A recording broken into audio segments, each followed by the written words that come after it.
it.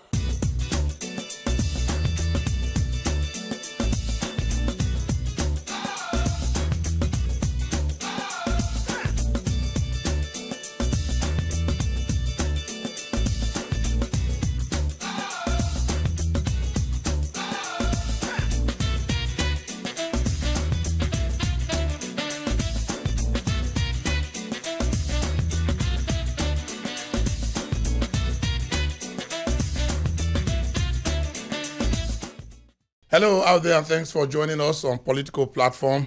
It's a Thursday, and wherever you are listening to us, it is not particularly an exciting moment in Nigeria. There's no need to pretend about it. We have, in the last 2 years, drawn attention to some of the crises that were looming around the corner, which is the kind of attention we are getting from around Nigeria on this subject. Is confirming what we have raised over a very long time.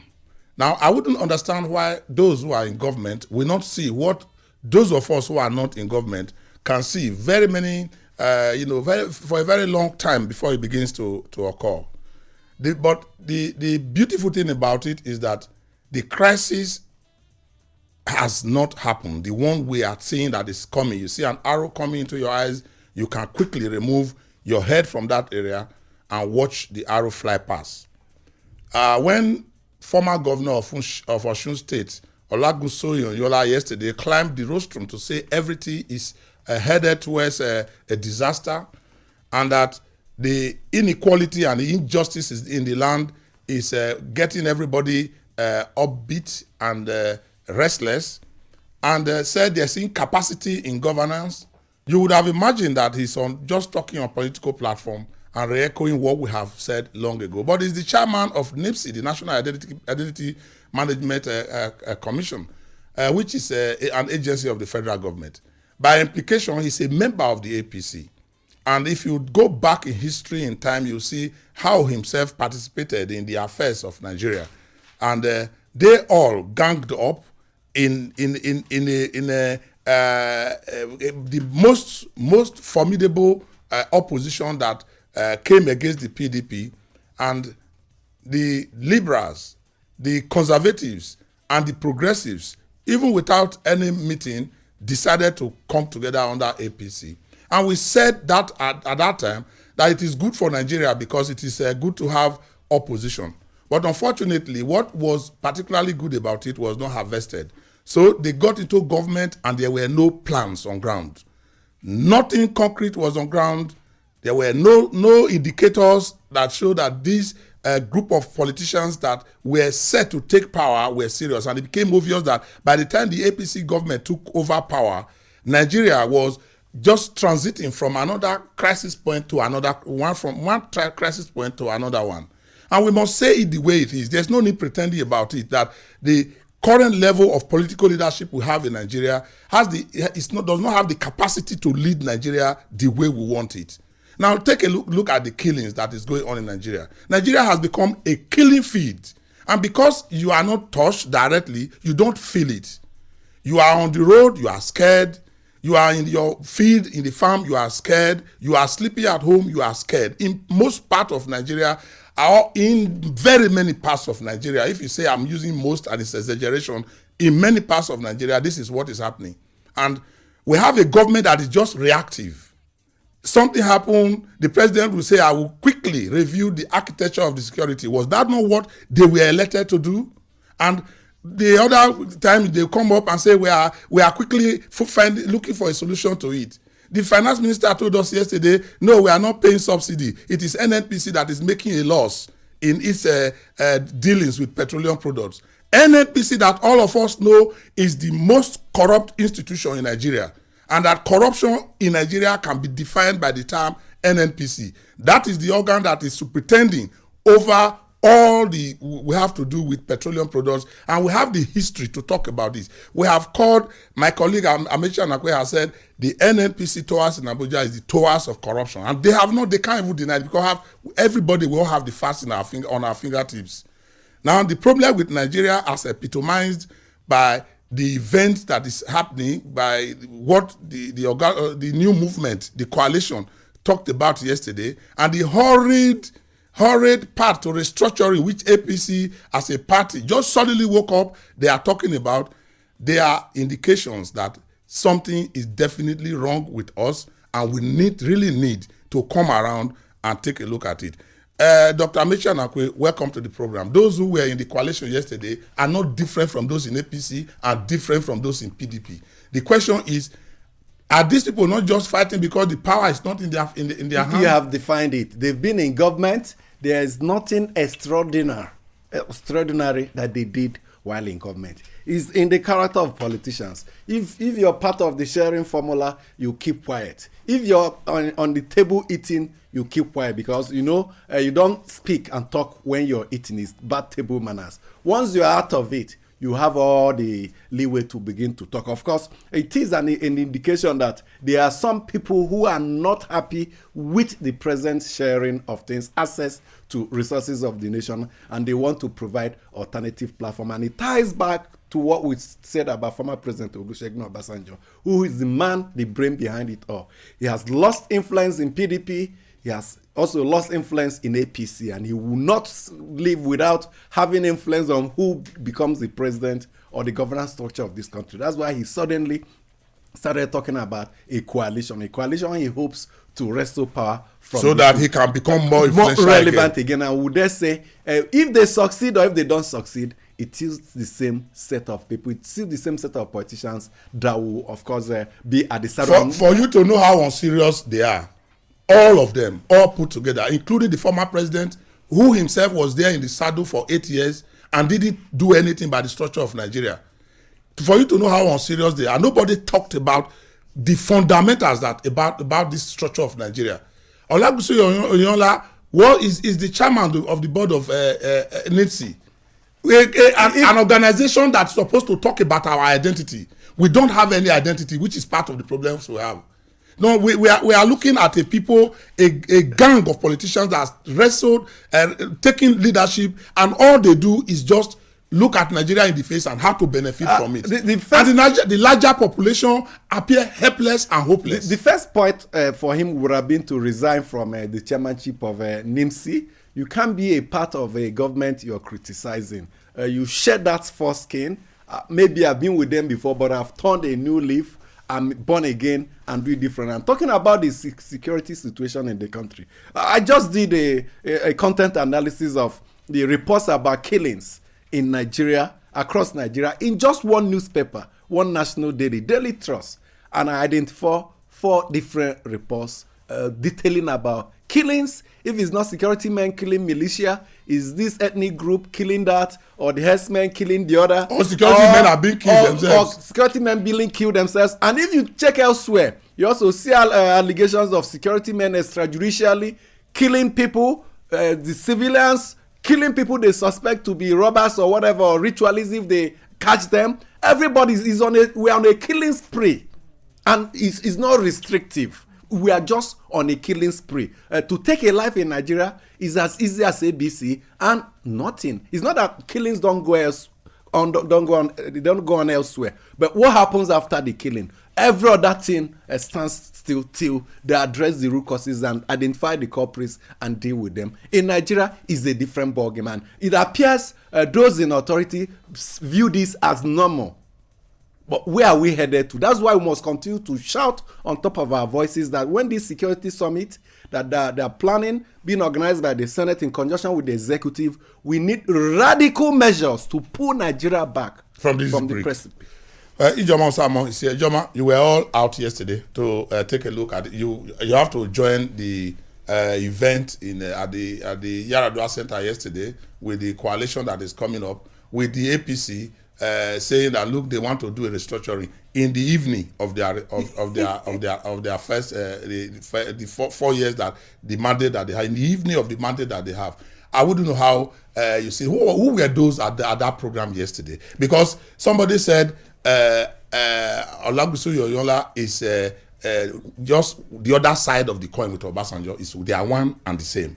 They say they also saw other people around who have always been around former President Obasanjo, the Ashu, Akin Oshuto Kuns of this world, and all of them who dine and wine with the former president. So, like Dr. Amechi said, it is one that you want to look at the color of. Did you see, apart from Donald Duke that we saw there yesterday, a gentleman who has exhibited discipline in politics, even in governance, and has come out clean. Apart from him, who else can you say is one you can take home take to the bank and say, let's take them seriously?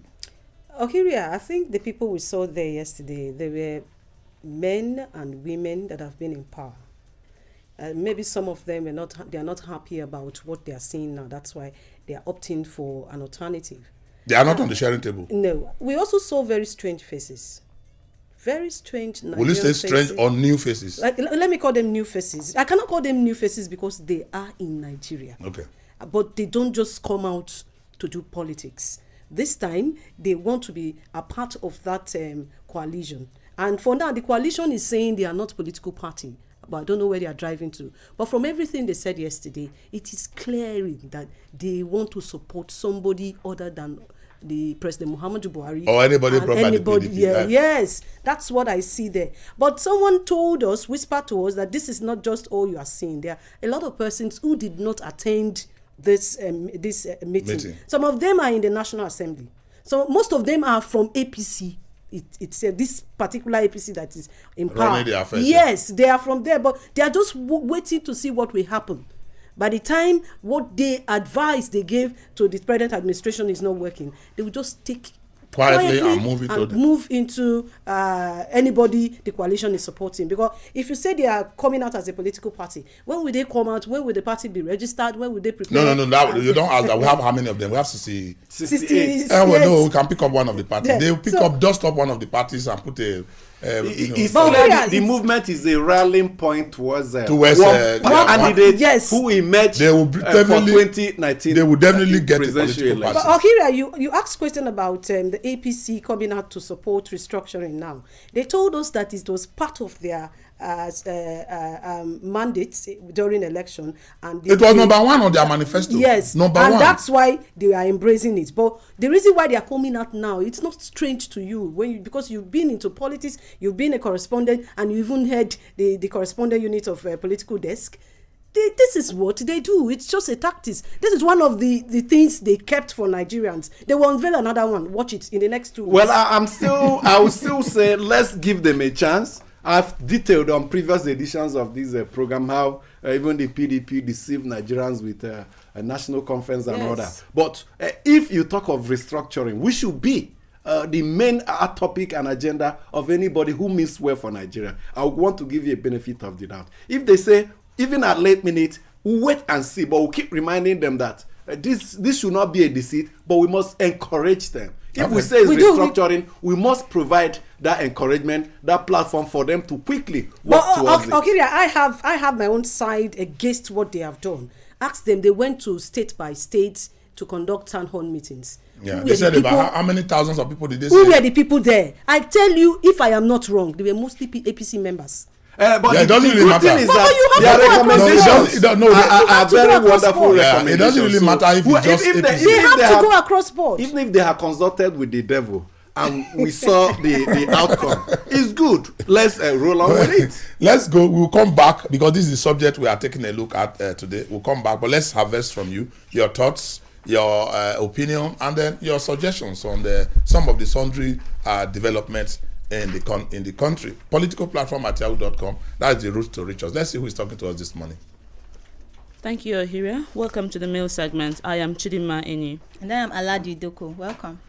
Yemi Oladimeji from Lagos State writes, their crew, the Nigeria Air Force warning shots fired at hoodlums wearing blacks that allegedly killed over 35 villagers, not in blacks, must be thoroughly investigated. Perpetrators of that illegality must be brought to book. Otherwise, their non-warning shots will create another Udi in our hands. If the reconnaissance aircraft of the Nigerian Air Force identified hoodlums in black dresses is the next thing to bring plain gun to fire warning shots in peacetime, and worse still, miss their black-dressed hoodlums target. On the burial of late Dr. Alias Ekweme, Amechi Obochi in Kuba, Abuja says, the preparations for the burial of former VP, late Dr. Alex Akweme, is presently taking shape in his hometown in Oko in Anambra State. What interests me most is that in 1 week of this preparation, Oko has street lights everywhere. In 1 week, the bad road from Ekwolobia to Oko has been reconstructed. In 1 week, the fence of St. Peter's Catholic Church, sharing common wall with late Ekweme's house, has been rebuilt and repainted. In 1 week, a field with an air-conditioned tent has been mounted. In 1 week, Oko has turned into a maker of some sort. What signal is this actually sending to the ordinary Nigerian? Should the ordinary Nigerian resort to praying for the death of prominent Nigerians, especially those in government or have been in government, so that the needed infrastructure and other development will be made available? Not at all. I therefore urge our leaders to move away from window dressing and do the needful to save Nigeria. And that's it on the mail segment for today. Keep your mails coming to political platform at yahoo.com. Well, I think the pronunciation of that word is Oko in Anambra State. Oko is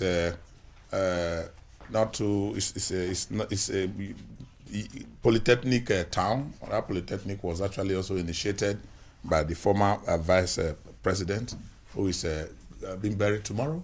Yes. Be buried tomorrow. But that's what happens, If the president is passing through your village and is coming by road, you can be sure that the road they will tie it even overnight. They will take things there and make sure that the president does not ride on bumpy roads. When the president went to Anambra State, to Ebonyi, he had to go with a helicopter from Ebonyi to Oka, because it's not possible for him to go on those bad roads. He will waste time, apart from the precious time the president don't have to waste on the road. Security. The security and everything. A lot of things wrong. So I sympathize with people who feel that things are done hurriedly when there is need for the big man to visit.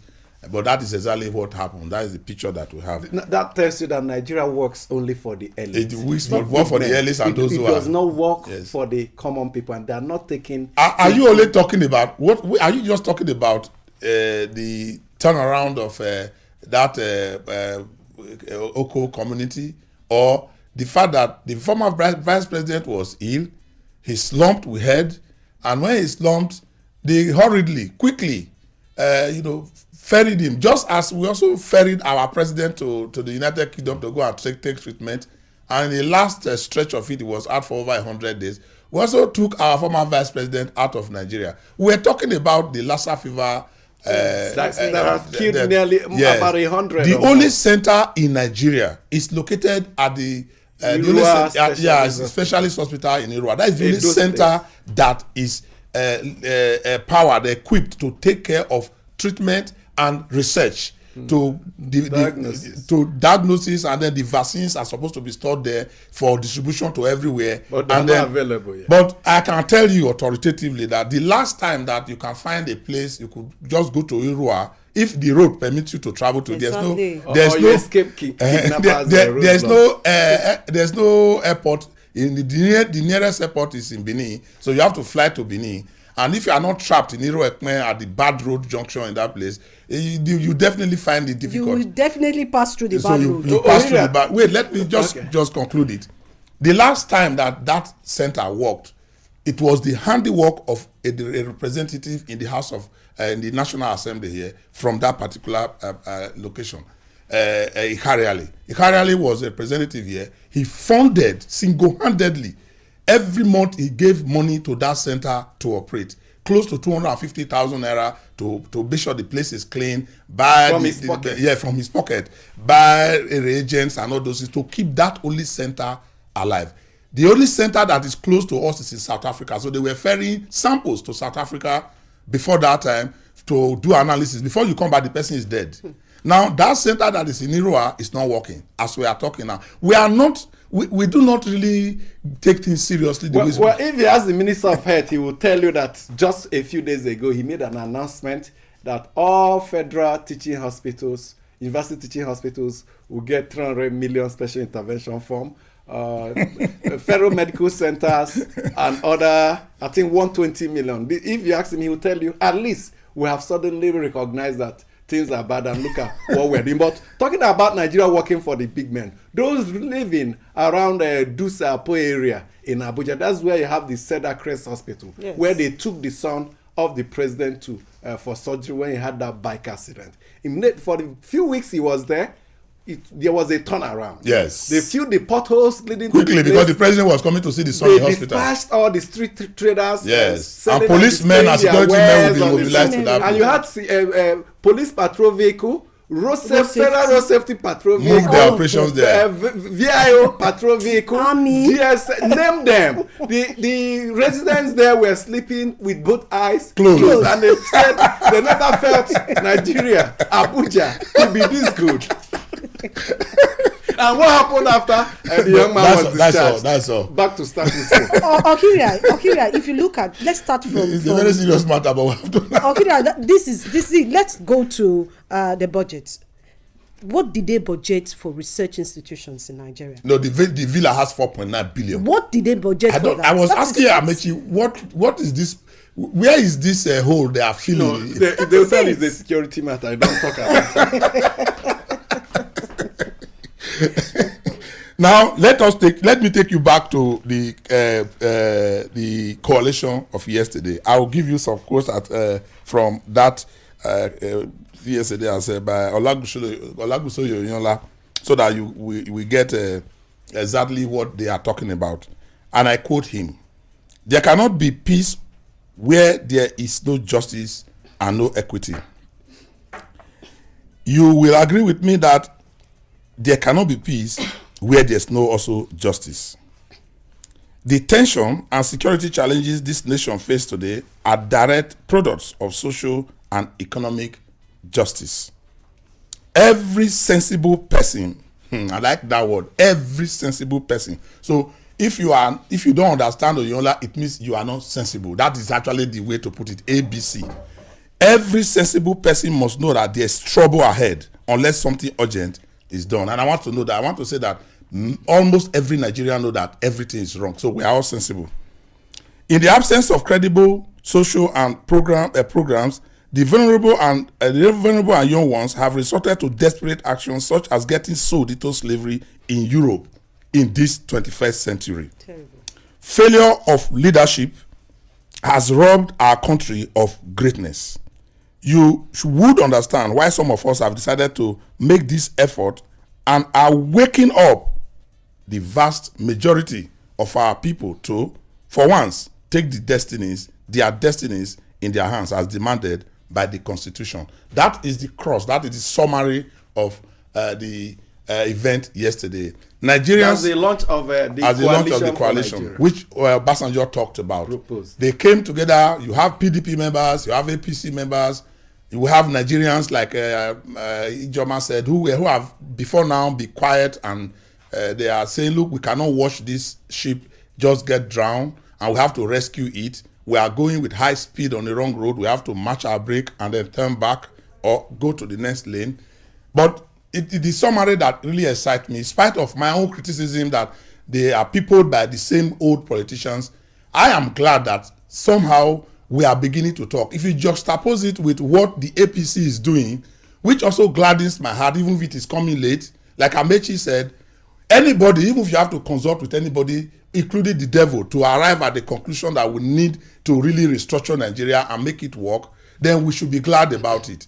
But at what price are we delaying? At what price are we really delaying? Nigeria has become a killing field. The hope of the young ones, look at the NYSC, look at the young people who are graduating from our universities and polytechnics. There's no hope. If you ask them, who is going to restore this hope? Can we really wait and watch and just say because we are not directly affected by some of the events happening, so we'll just wait and allow this wrong travel to continue to go on? This is why we must commend those who came together yesterday, in spite of the fact that we don't have full-blown confidence that they are not actually struggling out of the inequality. Their whole inequality is defined by the fact that they are not in government now. They are not dispensing with the cash that is at hand. In spite of that, we want to believe that something can go out of it, and it remains for Nigeria, the larger population, to embrace this. And we encourage everybody to jump into this Jump into the political parties, not just the coalition. Go to APC, go to PDP, go to any of the political parties. Let us participate in it. This is the only way you can actually express your full citizenship. Yes, we want people to come in. Let other coalitions, 5 of them, 10, 20 of them be formed. Let all jump into the fray. The more the merrier, they say, in politics. But of course, the most important thing is what I'm seeing now. People who are the citizens who have shut themselves out of our governance process, democratic process, but are sufficiently provoked by anger, by the actions of those in government, yes. And they believe that they want to have a stake and be part of the process. That for me is key, because when look at one of the mails talking about people trooping out to register, that tells you that INEC is actually overwhelmed. Have a voter register that excluded millions of Nigerians who on their own deliberately excluded themselves. Not that INEC excluded them out, they chose to exclude themselves, but now they want to include themselves. We appeal to INEC and continue to praise them for continuing this CVR,